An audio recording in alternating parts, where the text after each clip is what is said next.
Peace be upon you, O followers of the true religion. Who can tell us how far our story has come? Can I tell? Can I tell?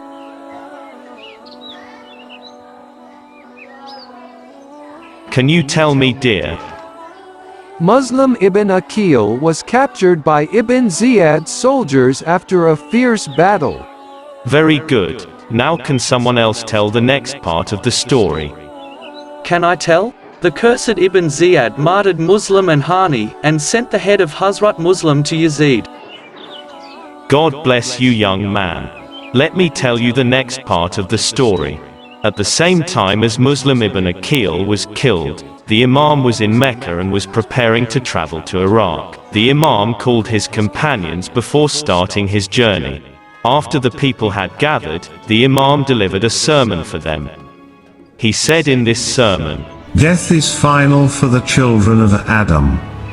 Like a necklace around the neck of a young girl, I will go to meet my ancestors, as Jacob longed to meet Joseph. The land has been chosen for my martyrdom. I see my body parts being torn to pieces by desert wolves in a land called Karbala, between Nineveh and Yemen."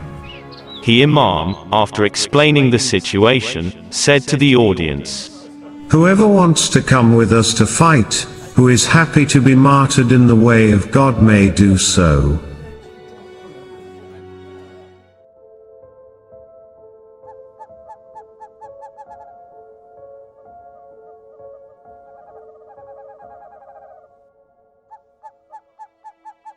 I am following the path of Husayn ibn Ali. To whom should I entrust my wife and children?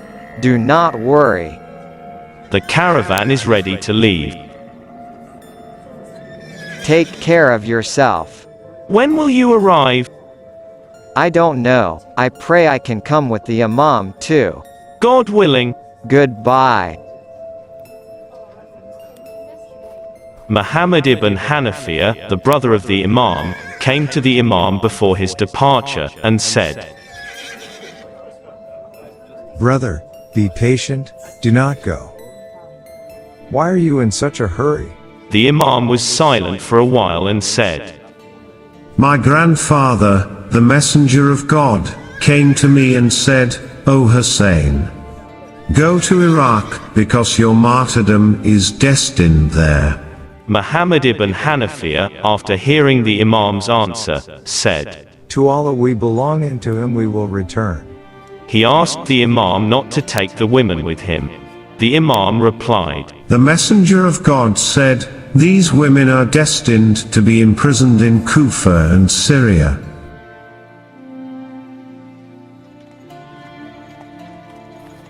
After traveling a long way, the Imam went through different places.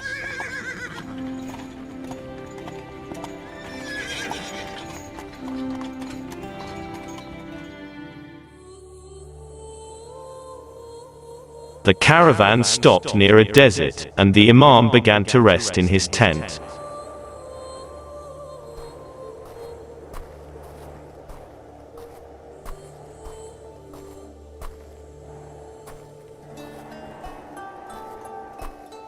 A man came to him from Kufa. His name was Abu Hur.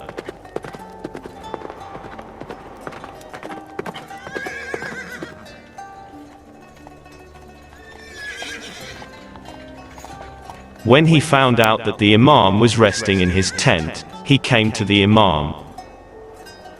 "O son of the Messenger of God, why have you come out of the sanctuary of God and the sanctuary of your grandfather?" The Imam got up from his seat and started walking, went out of the tent and looked at the women, children and the Ahl-Bayt, then looked at Abu Hur and said, "O Abu Hur, the Umayyads took my right of leadership. I was patient. They were at war with my father and grandfather, but I was patient. Now they want to shed my blood." The Imam, after describing the many atrocities committed by the Umayyads, said, "By God, these oppressors will kill me, but God will clothe them with humiliation and disgrace." After visiting Abu Hur, the Imam left again with the Ahlul Bayt and his companions.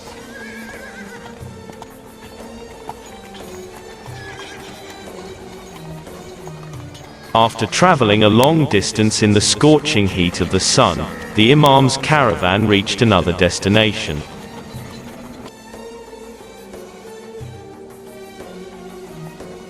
Coincidentally, Zahir, one of the elders of Makkah, arrived with a group of his companions at the same place where the Imam was staying.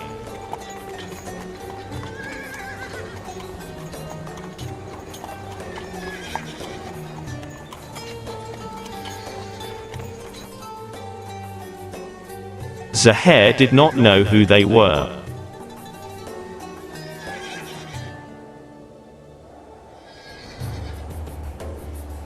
Do you know who is camped near us? That place is nice. It's better to go ahead, my lord. I asked.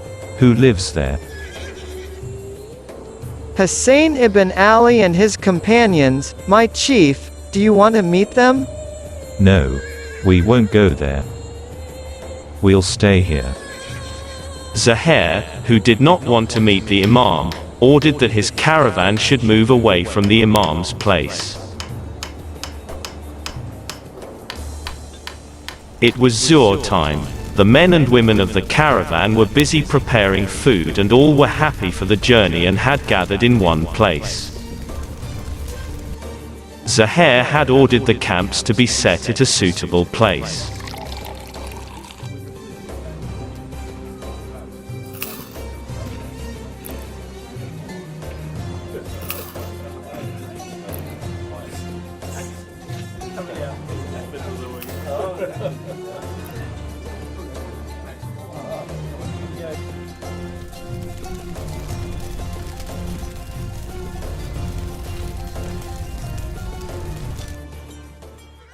Husayn ibn Ali and his companions were staying nearby. At that moment, a stranger came to Zahir's tent. He was sent by the Imam, and brought a message for Zahir.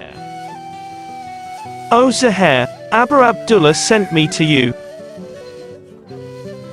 Everyone was surprised to hear the Imam's messenger, because they knew that Zahir did not have a good relationship with the Imam. He was furious. "Praise be to Allah, the son of the Prophet calls you and you do not go. What if you go and listen to him?"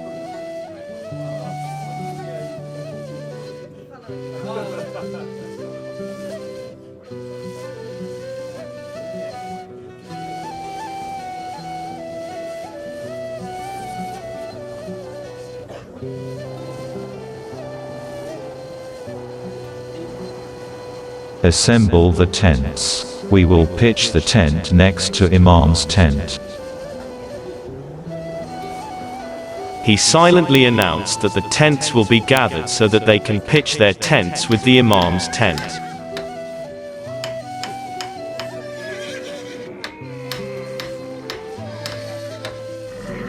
Hurry up, and go to the Imam.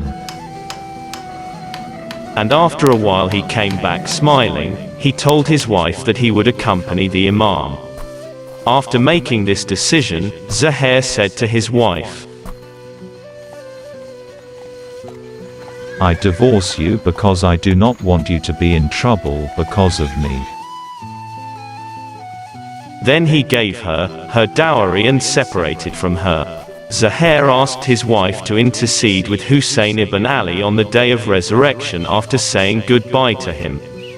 Dear children, today's story is over. Goodbye till tomorrow.